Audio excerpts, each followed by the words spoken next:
দেশের সঙ্গীতাঙ্গনের এক সময়ের জনপ্রিয় দম্পতি ডলি সায়ন্তনী ও রবি চৌধুরী এর ব্যক্তিগত সম্পর্ক নিয়ে এক পডকাস্টে ডলির বিরুদ্ধে পরকীয়ার অভিযোগ তোলেন রবি। তবে তার এই অভিযোগকে সম্পূর্ণ মিথ্যা ও উদ্দেশ্য প্রণোদিত বলে দাবি করেছেন ডলি সায়ন্তনী। ফেসবুক স্ট্যাটাসে তিনি বলেছেন, তাদের পরিবার নিয়ে বিভ্রান্তিকর তথ্য ছড়ানো হচ্ছে।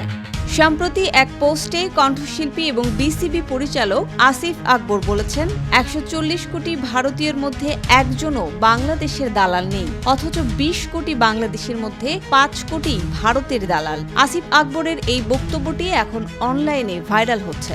সম্প্রতি অভিনেত্রী তানজিন তিশা জানিয়েছেন, চরিত্রের প্রয়োজনে তাকে সবকিছু করতে হয়। এবার এই বিষয়কে সরাসরি কটাক্ষ করেছেন অভিনেত্রী এলিনা শাম্মী। এক পোস্টে তিনি লিখেছেন, যদি চরিত্রের খাতিরে যা খুশি তাই করা যায়, তাহলে মিশা ভাই এতদিনে কমপক্ষে ১,০০০ খুন করত আর অসংখ্য রেপ করত চরিত্র ফুটিয়ে তোলার জন্য। How funny. সম্প্রতি সিলেটে গেছেন এনসিপির টিম। সেখানে জনসমুদ্রে মিশে গিয়ে নিজেদের রাজনৈতিক অবস্থানকে আরো পাকাপাকি করছে দলটি। তবে সিলেটে গিয়ে মজার এক মন্তব্য করে ফের আলোচনায় এসেছেন নাসির উদ্দিন পাটোয়ারি। একটি ভিডিওতে তাকে বলতে শোনা যায়, প্রধানমন্ত্রী তারেক রহমানের শ্বশুর বাড়ির রাস্তা এত খারাপ কেন?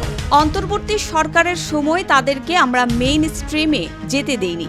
জামাতকে উদ্দেশ্য করে এমন মন্তব্য করেছেন সাবেক পরিবেশ উপদেষ্টা রেজওয়ানা হাসান। গত ২ মার্চ একটি গণমাধ্যমের সাংবাদিকদের সঙ্গে একান্ত সাক্ষাৎকারে এই প্রশ্নের জবাবে এমন মন্তব্য করেন সাবেক এই উপদেষ্টা। তার এমন মন্তব্যে নতুন করে ইলেকশন ইঞ্জিনিয়ারিং এর বিষয়টি সামনে আনছেন অনেক জামাত নেতা। আলভির সঙ্গে তিথির কোনো সম্পর্ক নেই মন্তব্য করে একটি গণমাধ্যমে অভিযুক্ত তিথির বাবা বলেছেন, তিথির সঙ্গে আলভির যদি সম্পর্ক থাকতো তাহলে আমি অবশ্যই তিথিকে সেখান থেকে সরিয়ে নিয়ে আসতাম। তিনি সবাইকে অনুরোধ করে বলেন, আপনারা তিথিকে বুলিং করা বন্ধ করেন, আমার মেয়ের অবস্থা খুবই খারাপ। এমনও হতে পারে আপনাদের বুলিং এর শিকার হয়ে আরও একটা মেয়ে চলে যেতে পারে পৃথিবী থেকে। দেশের ৮ বিভাগের ৯টি উপজেলায় প্রাথমিকভাবে চালু হচ্ছে কৃষক কার্ড। বুধবার সচিবালয়ে মন্ত্রিপরিষদ বিভাগের সম্মেলন কক্ষে প্রধানমন্ত্রীর সভাপতিত্বে অনুষ্ঠিত এক পর্যালোচনা সভায় এই সিদ্ধান্ত নেওয়া হয়। প্রধানমন্ত্রীর প্রেস সচিব সালেহ শিবলি গণমাধ্যমকে এই তথ্যটি নিশ্চিত করেছেন।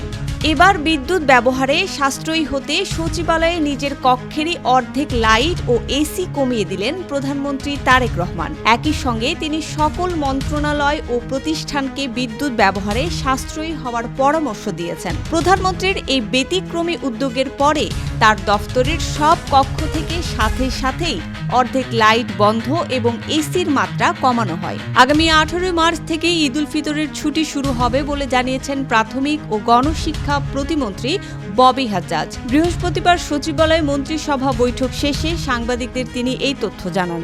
এর ফলে ঈদের ছুটি হবে ৭ দিন।